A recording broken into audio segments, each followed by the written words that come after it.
Hi guys, I'm Brian, I'm Sam. and welcome back to the SciTech News. Today we're back with some more announcements for our next episode. There will be a brief meeting for all current and incoming NHS National Honor Society students on November 9th after school in room 303. Incoming members can meet officers and current members, and information will be given on upcoming activities and the introduction. The meeting should be no longer than 10 minutes, so please plan to attend. Are you interested in seeing the world next summer? In that case, you should consider a CIEE Global Ambassador Study Abroad trip. You can practice your French or Spanish, or if you study ecology, engineering, climate science, a whole bunch of stuff, you can study that there. You don't even need to know the languages because there's a lot of English-speaking countries there also. There's financial aid available if you need that, and you can potentially earn college credit. There's going to be an informational session, advisory, Wednesday, November 16th in room 303. There's going to be another virtual meeting at 7 p.m. on November 22nd for parents and guardians. And please see Miss Beer with any questions. If any students in grades 9 through 12 are interested in signing up for basketball or cheer team, tryouts are being held at Obama on November 9th and 10th. Both days are mandatory. If you have any questions, please email Miss Clark at jclark2@pghschools.org. Miss Nav wanted to share pictures from the FLL robotics scrimmage hosted at SciTech on Saturday, November 5th. A big thanks to everyone who supported this event, namely Mr. Sparacino and our lovely student council students in the concession stands, as well as the people who helped out with chairs and tables. HS Robotics is queuing volunteers, Miss Nia Heiss with planning and co-coaching, and lastly, Jill, admin, Officer Kenny, and our amazing custodial/maintenance staff. Our team placed 9th and will finish competing on December 10th at Schwenley Academy. What wonderful images we have. Did you watch our Halloween episode? I know I did. You? I watched it. That's a pretty good one. And in this similar action, we are actually going to do wholesome holiday stories for the upcoming holiday season. Yes, we know it's early, but hey, is it really? To submit your heartwarming story, go to tinyurl.com/SciTechHolidays. It's not too early to start recording, but it is definitely too early to start playing All I Want for Christmas this year. Thank you. Mariah Carey. If they start playing that, that's a problem. Also, the lip sync battles are still here. You should sign up for them. If you don't know what they are, ask us, and we'll tell you. It's not difficult. Were you at the SciTech STEM Festival? Well, we sure were. If you were there, then you know that we conducted a poll that asked, which is most important of STEM?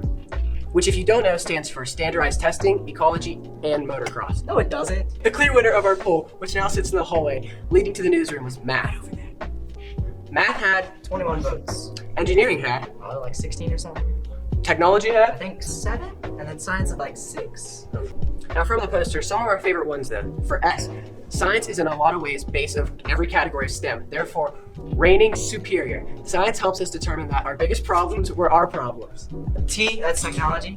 Probably because it's everywhere and we need computers that are good. We also had technology, a non-total T.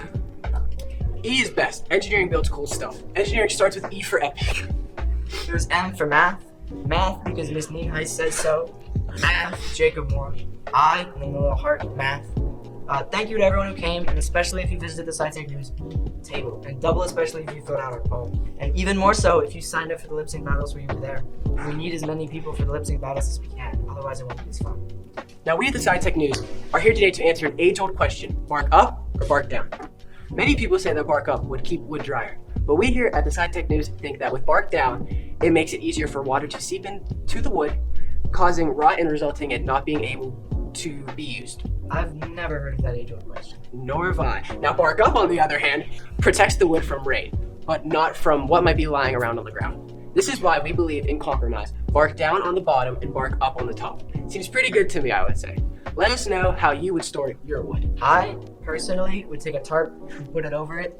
I just have one of those bins from Walmart. If you're storing wood, like with no tarp over it, just bark up, obviously. Now for our weather report, which is always 100% accurate. Don't fact check it, it never changes. Today's gonna have a high of 66 and a low of 40. It's supposed to be sunny, but I wouldn't bet on it. And that's it for our weather report. And a quick reminder that we have forms in the description for announcements and submission form for the quote of the day.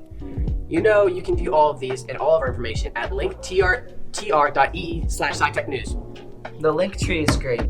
The link tree is like amazing. Everything, you name it. As a quick recap, right, in case you zoned out of something, go to the NHS meeting, leave the country, try out for sports, submit a holiday story, sign up for lip sync battles, and visit our link tree. Finally, we have our quote of the day.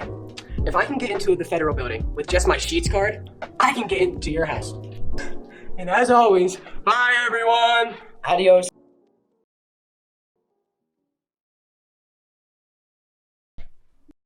I don't know who submitted that, but I'm gonna have to have a word with you about the police.